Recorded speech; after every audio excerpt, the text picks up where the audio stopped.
tey sët bi dafa laaj maam ji ni ko maam lan mooy xarit dëgg-dëgg. maam ji ni ko xarit dëgg dey bu dee amatina itam bariwul léegi, ndax xarit dëgg dina lor boppam ngir jariñ la. xarit dëgg day nëbbu say sikk ngir yëkkati la. xarit dëgg boo xuloo woon ak moom wala nga xeex ak moom du tax mu yàq sa der mukk, wala mu waxal la loo xam ni danga ko doon nëbbu te moom rek mu xam ko. xarit dëgg mooy ki nga xam ni bu la ñépp bàyyi woon dem boo gestoo moom ngay gis ci sa wet. xarit dëgg mooy ki nga xam ni jamono ju nekk njott bu rafet rek lay am ci yow.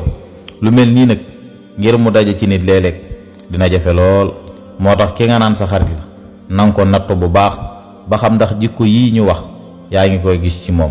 ndax bari na ñoo xam ni bu nu la meree lépp loo leen waxoon dinañu ko wax te xarit du doxe noonu.